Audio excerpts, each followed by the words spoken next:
Good evening and welcome to the Wednesday evening webinar. And this evening we have a very special webinar which we have coming from Hong Kong, from Malaysia and from Singapore.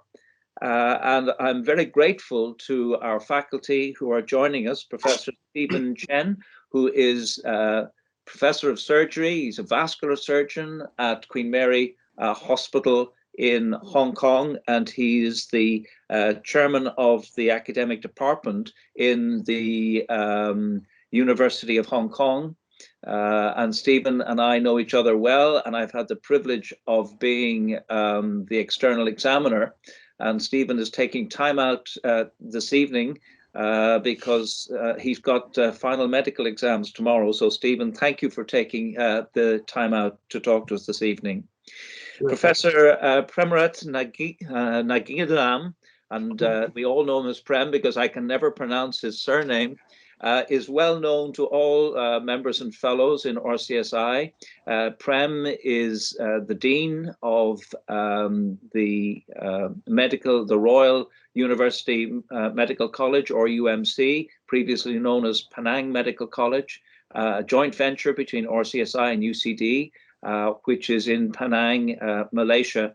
And we are delighted, Prem, to see you again. It's a great pity I haven't been able to join you as an examiner or to visit over the last 18 months or so due to COVID.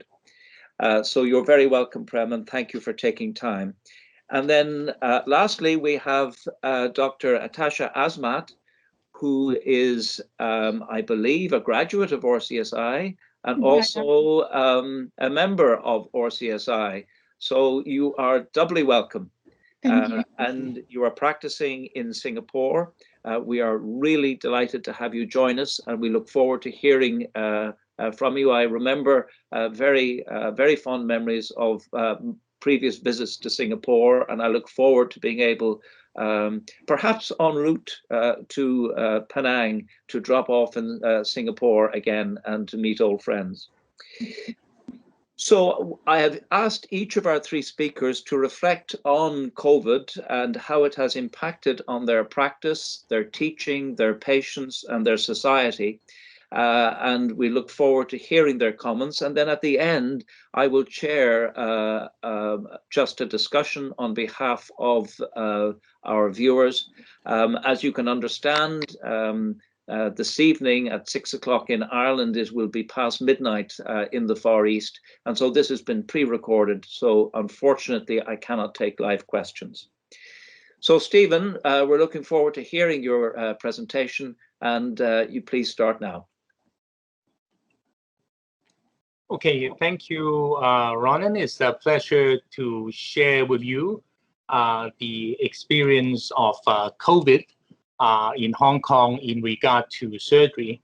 And I hope you can see the slide from here. I believe the theme is recovering from COVID-19, the Hong Kong experience. So what I'm going to do is to go through a little bit of what impact the disease has in the territory, and also share with you some of our experiences, particularly in regarding to the Department of Surgery. So fortunately, the pandemic of COVID has not affected Hong Kong that badly compared to other countries. So if you look at this global number of cases, we are all the way down there. I think we rank 142 currently among the members of the world. And if you look at Ireland for comparison, they are at 61. So comparatively, we are very better off. We have only so far a little more than 10,000 patients, and we have a little over 200 deaths. And looking at the total number of cases per million, we are way down here compared to United States, England, and as well as Ireland. So even for the total number of deaths, we are way down here. So I think the impact here, it's not as bad as in many other countries in the West, although we still do the very large number of tests as seen here. So this is a chart that I've compiled, comparing again to Ireland and to the rest of UK, if that's of any interest. And we see that we have the usual peaks. The first peak came on in March last year, and then there's a second peak here, rather unusually in July, and then there's this third peak which just endure in winter. Many believe that these two unusual peaks were because of our students who mainly were from UK, Australia, and they're returning on this rather hilarious photos taken on planes. The students are coming back to Hong Kong, and they may bring with them the virus to the territory. The other things that we've noticed is that our patients are actually not that seriously ill. In a chart released by our hospital authority, you see the critical and the serious cases would be the red and the orange one, and you can see that most of our patients actually belong to group 2, who are either in stable condition or satisfactory condition. So we are not hit that bad by the COVID-19 virus. We are not sure why. Maybe because it's in our culture, the Chinese are more obedient, they wear protective gear, they do temperature tests, whereas in the West, then people probably may be more rebellious and they don't take this more seriously at the earlier stages of the disease. So this is what you get when you visit Hong Kong, is that there will be a quarantine area in the airport. Then all the passengers will be tested, and we have converted one of the major conference centers next to the airport into a makeshift hospital. And if you're ill, you'll be put into this hospital for isolation. And there are also community lockdowns. So if there's a building, Hong Kong is a very densely populated area, so if there's a building that has a few patients, then there will be a lockdown at no notice, and the residents will be forced to take tests. So that is the general situations currently in Hong Kong. So looking at the impact, I'm going to look at this in three different prospects. The first is the impact on travel restrictions. As you know, Hong Kong is a very small place, so we need any interactions with the outside world. We are traveling on the plane. So it's a sad picture taken at Alice Springs in Australia, where you see all our Cathay Pacific planes being docked there. It's the so-called airplane graveyard, meaning the traveling is very way down. So the activities affected in our department was that the incoming visitors was deferred or even terminated. So there are more than 19, 20 people who have their visits cancelled. In fact, 3 fellows were at the department, and because they are not allowed to take part in clinical activities, they will be asked to leave Hong Kong at the start of the fellowship. So there are 12 outgoing fellows who would be otherwise learning from overseas, then they have to defer. Distinguished fellowships visits have been deferred. Honorary degree conferments will be now done online. We are hosting planned meetings, are now deferred and converted to online. There are many workshops that cancel, and there are numerous international meetings that we normally participated in that was now cancelled. I think this is a norm for many other countries as well. So as an example, this prestigious event, our GP lecture that Ronan has given 2 years ago at the Surgical Forum, was now converted into a full online platform. You can still see this when you come in. The speaker will be at a small office, and we do this online like everybody else. The other factor that may be unique to Hong Kong is that you may know that we are running a hospital in China. The University of Hong Kong has a teaching hospital, which is the Queen Mary Hospital, located on the southwestern corner of Hong Kong Island. So that is a hospital where I am now. But we are running a hospital in China, in Shenzhen, a city north of China, called the Hong Kong U Shenzhen Hospital. And there are regular traffic of our medical staff and other support staff across the border every day. So this all comes to a stop once we have COVID. So that is the very nice hospital in China. And we used to go up there. This is our team in vascular surgery, and we do cooperative operations every week. We see patients, and now all that activity has to come to a stop. And if there's any interaction at all, it will be done online, and we will no longer be able to participate in full clinical activities. We are now still resuming that, but because of the travel restrictions, anybody who do that has to be quarantined for 21 days after they come back to Hong Kong. So it's not a very attractive proposition. The second aspect is on clinical services. The hospital, the Queen Mary Hospital, has our usual precautions. The response level, this is in 2020, has been raised to red, and meaning we have universal masking, enhanced laboratory surveillance, enhanced ventilation, and then suspension of visitors, suspension of medical student teaching.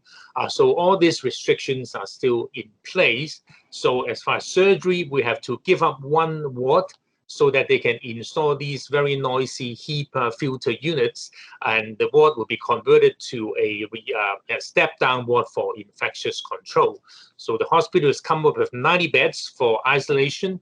The irony is that they are not actually fully occupied because we don't have that many patients to fill these isolation facilities.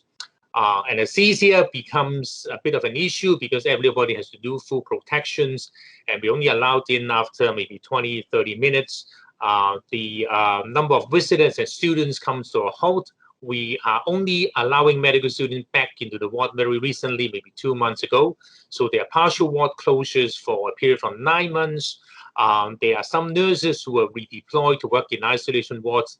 Some surgeons deployed as volunteers to work in isolation wards, and the outpatient clinics was reduced by a capacity of 30%.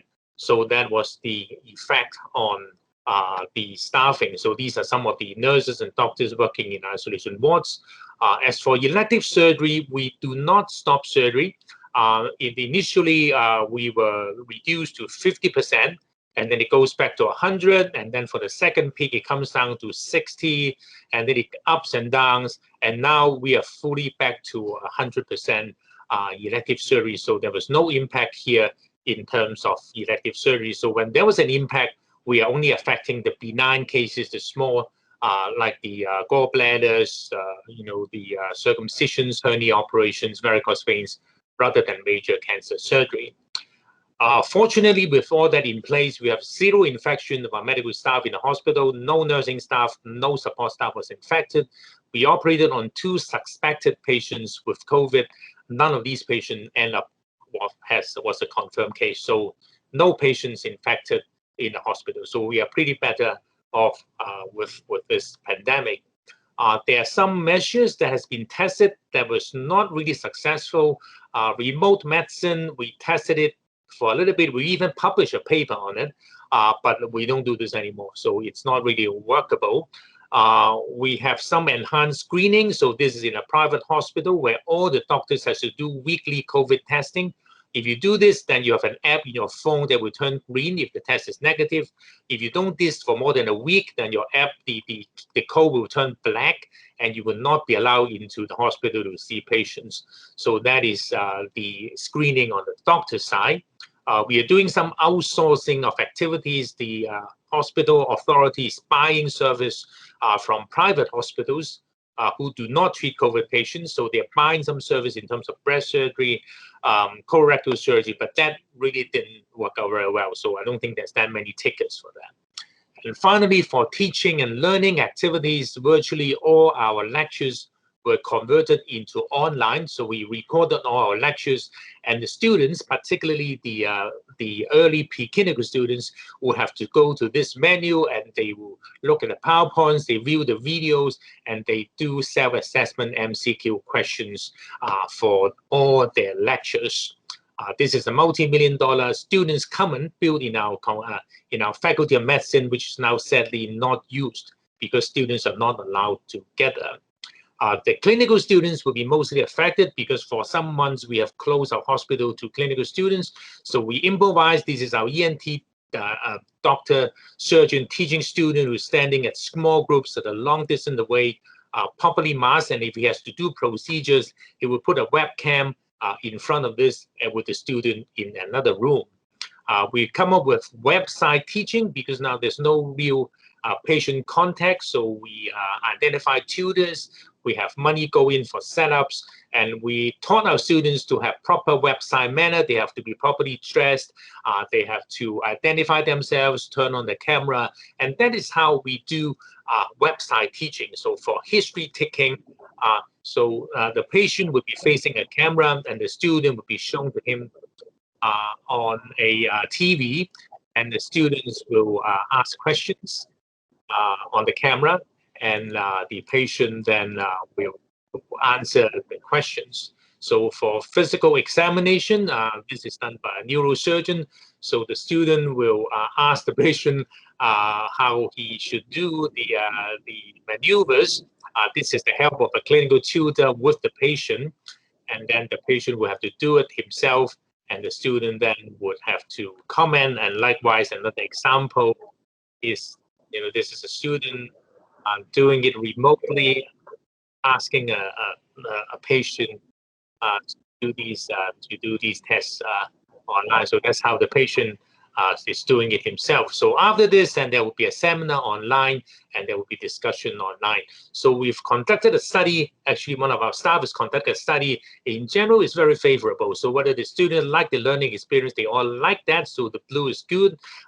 The learning outcome is largely achieved, except for physical examination. Then they say it's not as good as bedside. And in conclusion, then overall, they think the experience, it's a good experience. So the students' feedback is that the interaction and annotation is better than expected, and it's a lot more helpful. And the physical examination part may have a problem, but largely it's a good experience, and it can be included in the curriculum. So the conclusion of this small study is that website teaching is feasible, and then it's comparable to bedside teaching in most aspects, but is inferior in physical examination, and is suitable for wider implementation, especially in specialties where physical examination is not that needed. So, so that is how we are moving in this direction. The other thing that we've developed in the Department of Surgery is we've done some magazines in an electronic book format to compile a set of magazines like this one, and we would distribute this online to a student who can access this. For example, like this one, you have a choice. Each month we produce one of them, and you randomly click on one of them, and you have an electronic book that you can flip through, and these are the patients we see each month, and we have CT scans that are interactive. You can show the students what you do, 3D reconstruction with a little bit of text on the side, and that would help them to replace or supplement some of the clinical teaching that they are lacking. So that is endografting, coming off to ultrasounds, examinations, angiograms, examinations. So these are venous obstructions. So these various aspects of ultrasound are shown. So we show operative videos, short operative videos, and then we have quiz that the student can look at X-rays, and we provide the answer. If they click the right button like this one, then we tell them what this picture is like. So I don't want to bore you with that, but we also show varicose vein operation. All this is compiled in a month, and there are a number of divisions participating in this electronic magazine format for teaching. Examinations like we're doing tomorrow will be regulated. There's infectious control measures, distancing. The student has to line up one by one, be tested. Last year, we required everybody to do a COVID test 3 days before the exam. We don't need that this year. All we need is a temperature test, but they still have to line up. They sit separately in a big lecture theater, and this is the examiner's meeting. It's done online with the external examiner participating through a Zoom camera. As for the fellowship of the Edinburgh College, we do our exams in a hotel. So we rented a hotel instead of a hospital, and the whole fellowship examination is done online. And that is our fellowship examination with the president of the Edinburgh College joining us online, taking a picture with the candidates. So we, instead of real patient, we have to rely on some models. This is how we examine a breast patient, where they have to wear this thing this year and do the breast lump. So there are indeed some compromises. So we can do degree congregations. So this is our honorary degree a few days ago, where the university is doing this virtual degree congregation ceremony online. So we can pretty much do everything. The pros in this is we may be getting more grants. So the university research funding for all the departments, we see a healthy growth in the grants for infectious diseases. Maybe not that much in surgery, but generally we are getting more grants in that area. So in summary, we are still moving on an online method of teaching. Meetings are now conducted by Zoom, and earlier I said I have tried to conduct 2 Zoom meetings simultaneously. It is possible. There's a desktop, there's a notebook. We can do 2 Zoom meetings simultaneously, but the matter of experience is a little bit difficult if you do the 2 different languages. So that is the way to go, but nothing will replace the real face-to-face comradeship. And I really look forward to have a chance to seeing you all again in real time. This is all I'm going to say, and thank you very much again for this opportunity to share. Back to you, Ronan. Oh, Stephen, that was fantastic. And we'll come back and we'll clearly have lots of things to chat about when we've had the other presentations. So thank you again. So Professor Prem, we're looking forward to hearing how you're getting on in Malaysia. Well, I think compared to worldwide, we are not too bad. I mean, we're not as good as Hong Kong or Singapore, but we're not doing too badly. I think since the pandemic started, we have about 1,300 deaths, and I'm sorry about that, 1,300 deaths, and about 250 to 300,000 cases. But our death rate has been extremely low, it's about 0.03%. I think the measures in our teaching hospitals are very similar to what Prof. Cheng has mentioned just now. We had to postpone a lot of the non-essential surgical cases, reassign wards, PPEs for our hospital staff. I must tell you that the hospitals, we are not as fortunate as Hong Kong to have our own teaching hospital. We use public hospitals. And the RUMC program, the medical program, is a purely clinical medical program. We don't have preclinical students.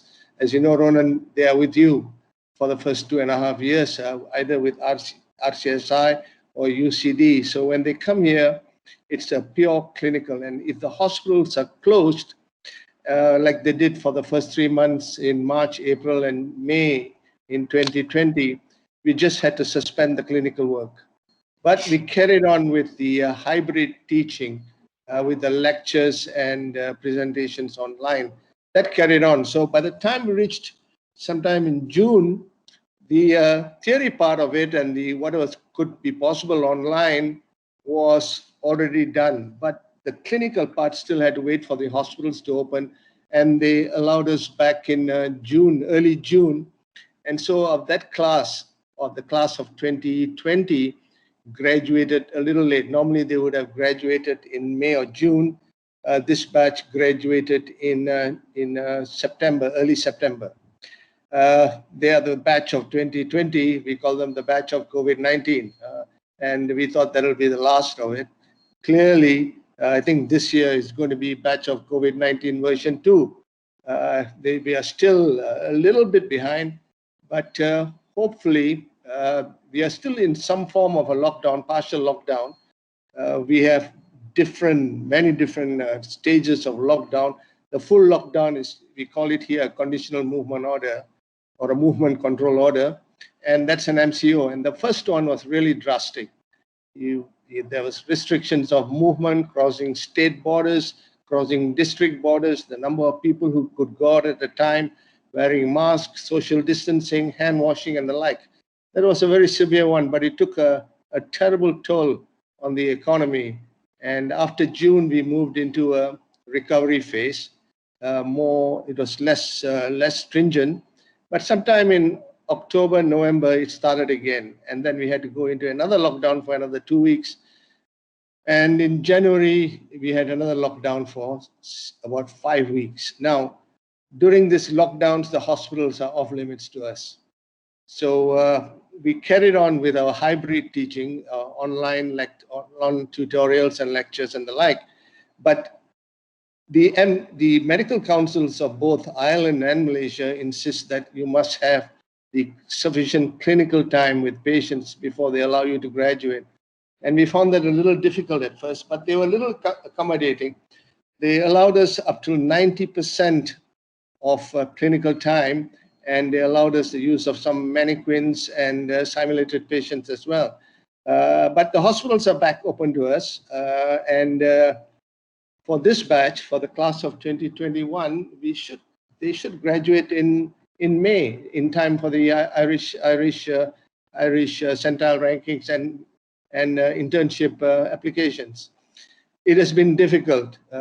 We were not, during the first lockdown, we were not really prepared for hybrid learning, but we caught on pretty fast, and now we are doing almost most of our teaching online, the theoretical part of it. You must remember the institutions of higher education in Malaysia come under the Ministry of Higher Education, but the hospitals come under the Ministry of Health. So we have to rely on instructions from the Ministry of Health as far as the campus is concerned, and we have to rely on the Ministry of Health where the hospitals are concerned. So when one shuts down, like the MOHE shut down for a very long period of time, our students couldn't come into campus, but they could go into the hospitals. So we directed them, they scheduled the rota from the campus, that the staff could go in, and somehow we managed. It took a little bit of time, but we are getting there. And we don't have as much as the audiovisual stuff as Hong Kong or Singapore might have, but we do have real patients, and we are getting there, and we are on time. We have always maintained that the safety of our students come first, followed by the fact that we try to maintain the integrity of the curriculum as well. And the last thing, of course, we try to graduate the students on time. We were not too successful in 2020, but I think we're on track for 2021, maybe 2 or 3 weeks late, but we are on track. Other than that, there's really nothing much to add. I think as far as the surgery and other medical facilities available in the hospital, it was tough at the beginning. There was a lot of postponement, and the second MCO that came in October, and now the third MCO, which was just over in March, somehow it was not as stringent as the first one. The first one was a real lockdown. The second one and the third one a little bit more lax, but still inter-district and interstate travel is still not allowed, which of course brought in its own inherent problems, because we couldn't get externals to come in either from overseas or even from Singapore or Hong Kong. There was no international travel.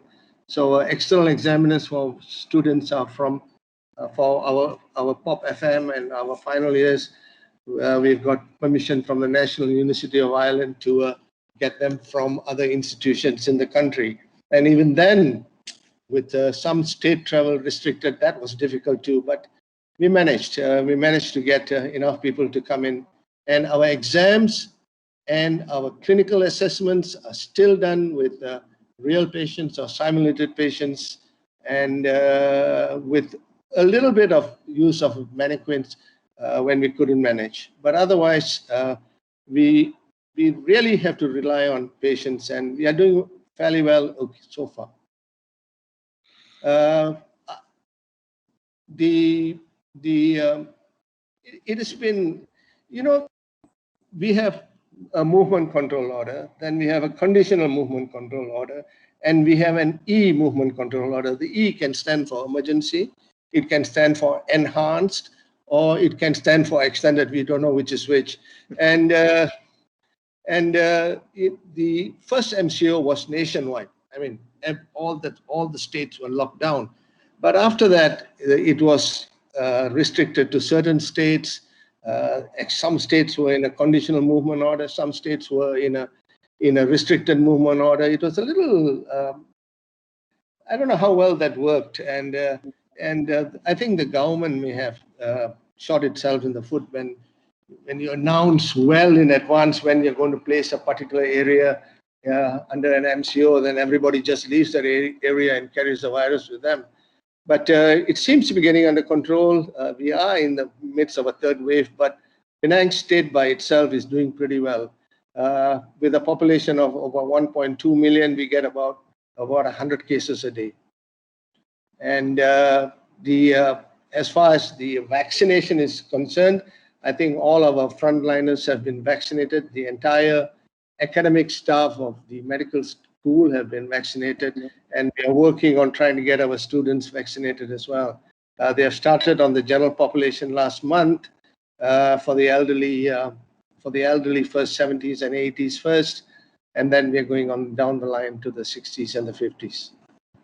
But all in all, I think we are pretty well off compared to, like what Prof. Steven said, to the Western world. We are doing much better. Hate to say it, Ronan, but much better than Europe or Ireland. Thank you, Prem, very much. And just by way of interest, which vaccine is being used in Malaysia?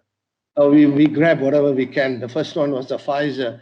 I think we had 500,000 doses of that, and that's almost done. And think we are going to start on the Sinovac, I think, or Sinopharm. And by next week, we should know whether we can use the AstraZeneca one. And Stephen, in Hong Kong, which vaccine? We have a choice of two. We have about the same. We have the Sinovac, and we also have the Pfizer-BioNTech. And the Sinovac, is that an mRNA? The Chinese. Sorry. It's not a messenger RNA. It's it's an attenuated vaccine. Attenuated vaccine. Right. Okay. So, pleasure to introduce Atasha Asmat. As I said earlier, RCSI graduate, RCSI member, and she is a consultant surgeon, head of thoracic surgery at Tock Seng Hospital in Singapore. So we're very interested to hear how you're getting on in Singapore. Thank you. Can I have my slides up, Janelle, please? Yep. Okay, so firstly, I think I'm coming at this from a completely different angle from our first two speakers. I'm basically a cardiothoracic surgeon by training, so my involvement in undergraduate education is limited to simple lectures. So I'm mainly going to focus on the experiences we had over the past 12 months. Next slide, please. So I think basically Singapore was quite badly hit in 2003 with SARS, particularly with healthcare staff dying from the disease during that time. And ever since then, the government has been basically working towards trying to manage future outbreaks. One of the things that they actually did was to build a new building called the National Center for Infectious Diseases, which was actually just completed in September of last year. Sorry, no, 2019. Next slide, please. Another thing that the government initiated was a disease outbreak response system, short form DORSCON, and basically it just gave the public an idea of how the status of infectious diseases within the community was. And basically we're currently at DORSCON Orange, and what that means is there's tighter controls when people want to visit hospitals, there's regulated temperature screening, and workplaces have to ensure that employees measure their temperatures twice daily. Next slide, please. So basically, this is just a picture of the hospital I work at, Tock Seng, which is the building on the right. And then the National Center for Infectious Diseases is the building on the left. It basically has 330 beds. It's got a screening center, isolation wards, its own ICU. Basically, it's almost like an independent hospital per se. Now, what's interesting about the NCID is that when there is no pandemic, a lot of the resources are mainly just in standby mode, and it's just mainly closely linked to Tock Seng. Next slide, please. So basically from December, when first reports of the virus came out from China, we were already on heightened alert, and the first case of COVID-19 was reported in Singapore on the 23rd of January. And then about 6 days later, the screening center at the NCID opened and it ran for 24 hours. Soon after, we began to report cases of local transmission in the community. And in fact, sometime in February, we were reported as having the most cases outside China. And then the government promptly raised the alert level to DORSCON Orange at the time. Next slide, please, Janelle. So because we were the main hospital that was linked to the infectious diseases unit, it was the responsibility of the hospital to provide manpower and resources to NCID. And this was particularly relevant because the NCID actually catered to a large bulk of the screening workload for COVID-19 in Singapore. Next slide, please. And so it fell on, so it was almost like a balance, trying to determine how much staff was going to be deployed to the screening center, and at the same time maintain our emergency surgical capabilities, as well as maintain our level 1 trauma center. Next slide, please. So we actually cut down on our elective lists by 30% in February, and this went down to 50% in March.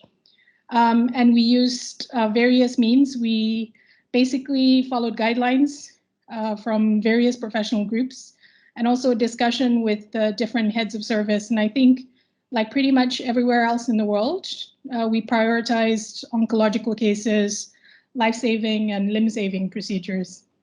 Next slide, please.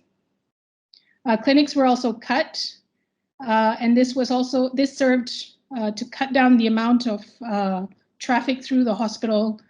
Doctors were responsible for triaging their clinic visits 1 week before, and wherever possible, we tried to postpone patient follow-ups, and we tried to conduct phone consults where it was feasible. Next slide, please. So the surgeons had one role in the screening center, and it was basically to conduct a history and physical exam of suspected COVID-19 patients. In terms of management and disposition, these were done under the guidance by ED physicians. So when we were designing the rosters, we wanted to preserve critical services within the main hospital, and at the same time maintained adequate work rest cycles to ensure that we could carry on for a prolonged period of time. I think it's important to say here that it wasn't just junior medical staff that were rostered to the screening center. Everyone from the head of the department down to the medical officer or senior house officers, as they referred to in Ireland, get rotated through. I think the only people we didn't send there were house officers or interns. The other thing we encouraged different teams to do were to segregate into 2 parts. And the idea behind this was if one member of one team had to be quarantined because of contact with a suspect COVID patient, etc., the other team could then carry on without a disruption in service. Next slide, please. What the government also did at the time in mid-February was to activate public health preparedness clinics. These were basically GP clinics throughout the country that patients with symptoms of cough, fever, sort of flu-like symptoms could go to seek medical attention. And because I think around that time, there was a lot of uncertainty about what was COVID and what was not. And this was also aimed at trying to detect cases earlier in the community. And as you can see, we had quite a few measures in place prior to the WHO declaring COVID-19 a pandemic. And then just about 2 weeks after COVID-19 was declared a pandemic, community care facilities were set up. So for example, the expo hall was used to house COVID patients who were otherwise well but had tested positive, or patients with very mild symptoms that did not really require hospital care. And the idea behind this was to free up hospital beds for those COVID patients who were sicker. Next slide, please. So we did actually go into some form of a lockdown. In Singapore, it was called the circuit breaker. And this started on the 7th of April because we suddenly noticed a rapid increase in the number of cases. This was attributed to a high number of positive tests amongst foreign migrant workers who were staying in dormitories in the country. And basically during this period, all non-essential workplaces were shut. No gatherings were allowed. You couldn't visit other households. And mask wearing became mandatory, I think, on the 12th or 14th of April. Next slide, please. When we finally decided to open, it was in graduated phases. So the circuit breaker lasted for just almost 2 months. And in the initial phase, the amount that you could do was really quite restricted.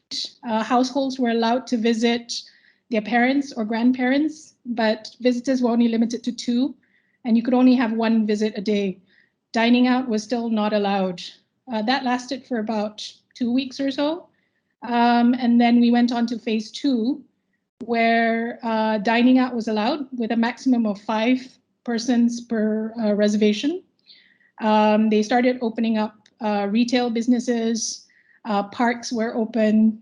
So there was a little bit more movement by the second phase. And that lasted for about 6 months. And we're now into phase 3, which we're presently in now. And basically what that means is houses of worship can have more people in them. The number of persons allowed per gathering is about 8 instead of 5. And in keeping with the reduced number of cases of COVID-19, the NCID screening center hours got revised. So it was no longer 24 hours in October, it ran to about 11 p.m. at night. And then in early December, they finally closed the screening center. Next slide, please. So in Singapore, there are 2 vaccines that we currently use, the Pfizer and the Moderna. At the end of December, 40 staff in the NCID received their first dose. To date, just over 1 million people have been vaccinated, have had their first dose of their vaccination, and just 500,000 have had the full vaccine dose. Next slide, please. We get daily updates on the number of cases, and I think it's the same in Malaysia as well. And so far since the beginning in January 2020, we've had a total of just almost 61,000 cases. And just last weekend, there was 23 cases on April the 18th. And so, yes, our numbers are going down. However, we're always being reminded to remain vigilant, even with vaccinations, etc. Next slide, please. So I think in Singapore, it's fair to say that with the closure of the NCID, things have pretty much returned to normal, particularly within our unit. However, I think based on what's happening around the world, we probably would still need to remain on guard and see how things go, because right now the borders are still closed and there's still a lot of limitations in what we can and cannot do. Thank you. That's all I have at the moment. Atasha, thank you. It is truly extraordinary that the Singapore government would have the foresight to establish NCID and to have 300 beds available to be put into service very quickly. How did you manage to staff these? I mean, you couldn't have had the staffing for 300 beds just waiting idle for the sudden emergence of a pandemic. No, so basically, it's mainly staffed by the infectious diseases department, and obviously during times when there's not a pandemic, the beds may not be occupied because those are purely isolation beds designed for a specific purpose. And I think that was why when this pandemic came around, they then relied on staff from Tock, Seng. So for example, the Division of Medicine would be covering the wards, the anaesthetists would be deployed to cover the ICUs over there, and so on, yeah. But it's the nursing and ancillary staff. How was that worked? So same thing, nursing staff were taken from the main building as well.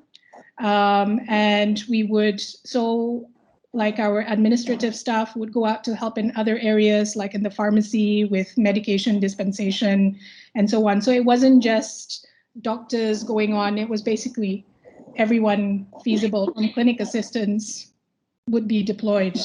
And that was one of the reasons why everything in the main building kind of slowed down a little bit to some extent.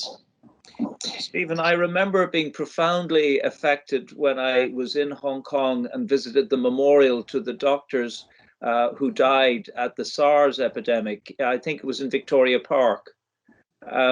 Do you think it was the experience with SARS that allowed you to be so much better prepared? Yes, I think that probably contributed a lot, because we also have a center of the infectious disease control since the SARS epidemic, and therefore the hospital authority is generally prepared for a repeat. So the thing is, we have a dedicated infectious disease hospital. But of course, at the initial start of the outbreak, then the intensive care and the infection control beds were overwhelmed.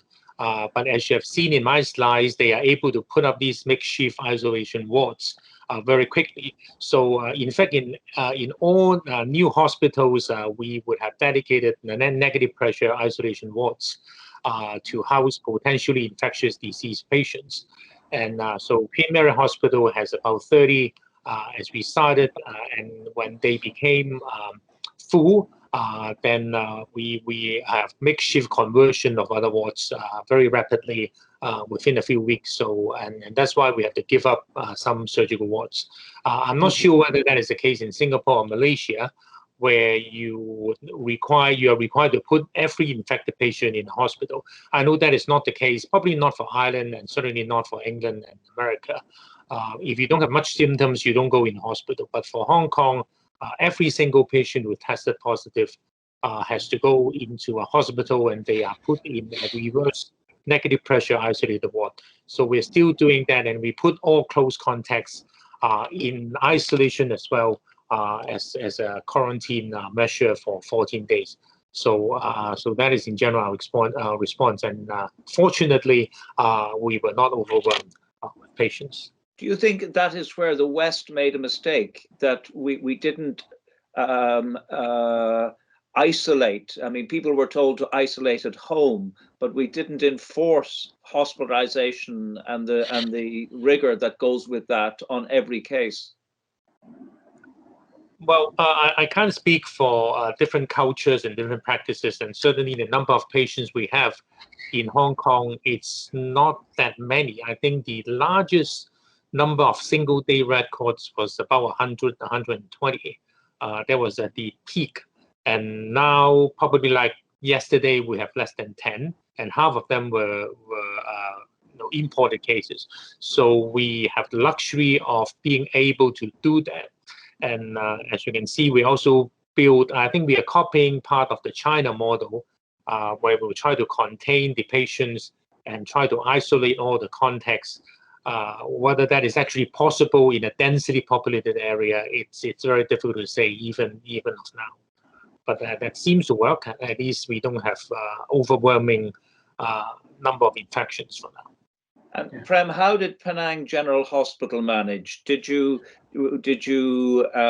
use recovery rooms as intensive care beds? And yeah, well, the departments had to give up some of space in their wards. Surgery lost one ward.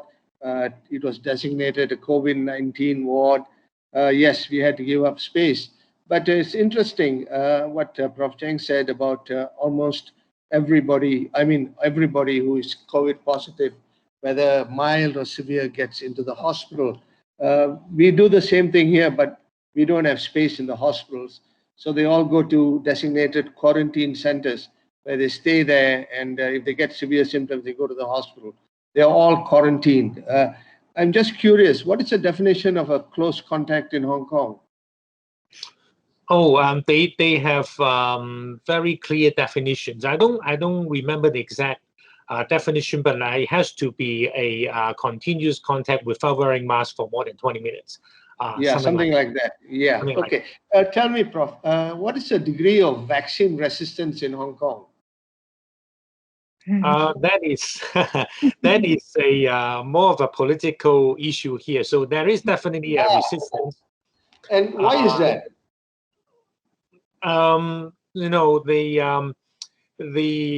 There is also, we are also in a sentiment. There is a little bit of anti-government issues in there because we are closely following the social unrest. So I'm not sure whether you don't think it's because of the type of vaccine? One is an mRNA, one is, you don't think that's... I don't think it's the type of vaccine. It's generally, so we are getting there, but we are vaccinating less numbers, certainly far less numbers than we hoped for. That surprised me a little bit. I suppose a way a medical person looks at it is different from how a non-medical person look at it. I was going to ask Tasha next. Singapore has always been an example of how things should be done. They seem to have done very well, along with Australia and New Zealand as well. And like Prof. Ronan asked, maybe it was because of the earlier SARS experience, which I think Hong Kong had and we had as well. But still, I think Singapore has done remarkably well, has Hong Kong. I'm not putting anybody down here, but I think we could have done better. I really think they were very badly affected. I mean, I wasn't working in Singapore when SARS occurred, so I have no experience of what it was like then. But I remember emailing my friend who had lost one of his mentors, who was a vascular surgeon, Alex Chow, to SARS. And I think people really felt a profound loss. And I think there was also some discrimination towards healthcare staff at the time because there was a lot of unknowns during that period. So I think, the memory of SARS is, and, we see it in our hospital all the time because, again, it was at the epicenter of the SARS battle in 2003. Can I ask you how you're going to deal with the backlog? I mean, as I said, I was on a webinar earlier today with the Academy of Medical Royal Colleges, and in the UK, they now have 5 million people waiting for procedures. Now, clearly, we're not in that domain, but we still have had a 30% increase in people waiting for scheduled care in Ireland. What plans have you got to recover? Because doing what you were doing plus 10% won't do it. So Tasha, how are you going to approach that in Singapore? Well, I mean, I think basically as the numbers slowly came down, we began to slowly increase our elective lists again. There were some of my patients anyway who felt they didn't want to wait so long. And when we're talking wait so long, I was saying like it's probably a month to 6 weeks before your lung cancer surgery. And for some of them, when they felt it was too long, they just decided to go and seek care in a private institution instead. Alternatively, there are other centers as well that were willing to try and take these patients in if they felt they didn't want to wait so long. I mean, personally, my waiting list has not been terribly difficult. We do have 2 other cardiothoracic centers within Singapore. And I think the population of Singapore compared to, say, Ireland, Hong Kong, or Malaysia is much, much smaller. So, I mean, I think for us, it wasn't really that much of a problem. And because we had always prioritized lung cancer or cancer cases early on, in those cases, we absolutely tried not to postpone unless there was no ICU beds or something like that. And Stephen, you said that really in Hong Kong, you've not needed to use the private sector that much. No, I think Atasha put it very nicely. We are probably doing about the same. So we've never actually closed down completely. So we are more or less on the average working on 60 to 70% of our capacity operating on elective patients at the worst part of the pandemic. And the hospital administration has always been in discussion with us as to how to minimize the damage to patients waiting for critical surgery. And we are also making sure that the message is heard. So in the end, yes, we defer some non-essential procedures, but by and large, most important operations gets done. Maybe there's a 2 or 3 weeks delay, but they get done. And of course, some of these patients may have moved to private hospitals. And you heard that there's also a scheme by the hospital authority to outsource some of the operations like breast cancer, and also there's some colorectal cancer that they buy the service from private hospitals. But there wasn't that many takers because the logistically is very hard to implement, because you have to have images transfer, who qualifies, what operation actually should be done, and who look after the patient afterwards. So we are fortunate that the waiting list wasn't that bad, poorly affected. There are certain conditions that have to wait a long time anyway.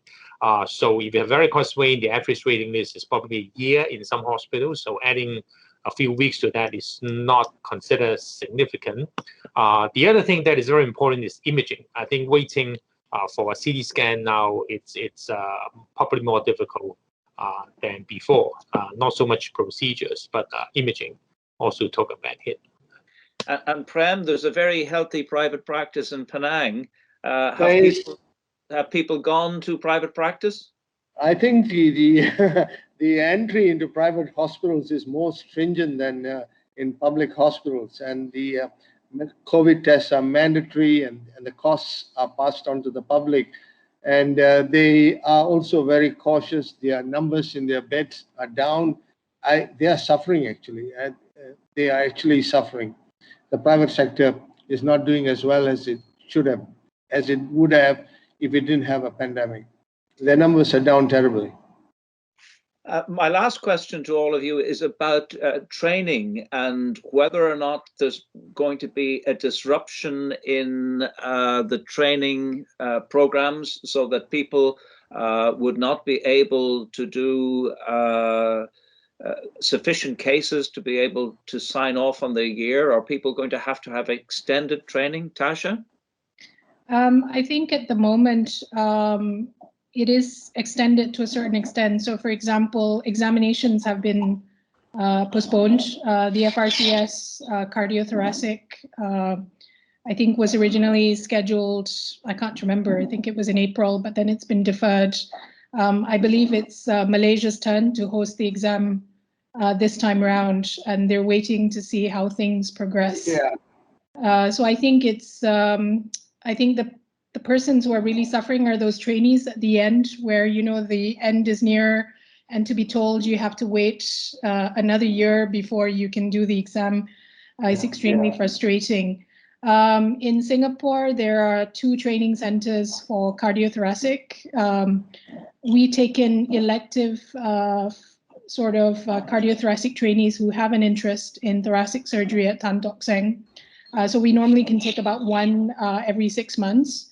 And it obviously got disrupted with COVID, because the other thing during the active time, transfer between different hospitals were limited. So you couldn't kind of work in one hospital and come to another. And because of the manpower crunch in cardiothoracics right now, I'm not sure how long that will continue for at this point in time. Stephen, you held your Hong Kong fellowship examinations, but you also do a combined examination with Edinburgh. Yes. So we've made some provisions. I think the training is affected in certain sense, not in terms of the number of operations that the trainee have to do or supervision, but in terms of the logistics of the assessment. So the college has made some provisions. There are, I believe, an examination that was postponed. and they've made provisions for the trainees to extend their training program if that is necessary. And the examinations, as you know, has been modified. We just had a membership examination 2 weeks ago, and that went through very well. The Edinburgh examiners was not able to come to Hong Kong, but as I understand, they participated in the exam in a virtual manner. So it is the small specialty examination that may suffer, like cardiothoracic surgery. But largely the general surgery exams should go through. What would be affected would be, like I mentioned, is the reverse process when some of our postgraduate trainees sometimes will seek overseas attachments for 3 months, 6 months. Yeah. This is something that they would not be able to do. Some of them had scholarships that they have secured to visit certain centers in Europe, United States, England, but now they have to defer all these visits, and that would be the effect on training. Yeah. And Prem, you'll be reassured that it is very high up on our agenda to try and get the membership exam up and running again, and then the intercollegiate fellowship examination as well in Kuala Lumpur. We hope that we will be able to do this in the autumn. Yeah, Ronan. Last year, the intercollegiate fellowship, we didn't have it because of the pandemic, and I'm told that for this year in October, it is unlikely the intercollegiate fellowship will run as well, because I think the examiners might not be able to travel. Can I thank all three of you? It's been a very interesting. And for certainly from sitting in Western Europe, a somewhat salutary lesson in how to manage healthcare in a pandemic. I think you've all been better prepared than we were in Western Europe. I think your populations, even though in Ireland we have done better than most people in Western Europe, and certainly our neighbours in the UK, we have done much better than in terms of numbers of cases and overall mortality. We're hopeful that the vaccination program will gradually allow us to re-emerge from our hibernation. And I look forward to the opportunity of meeting you all in person within the next calendar year, I hope. Yes, I hope so too. Can I wish you good health, safety for your families and your friends, and I look forward to when we can join properly together and celebrate our connections with RCSI. Thank you, Ronan. Thank you for having me. Thank you. Lovely. Pleasure.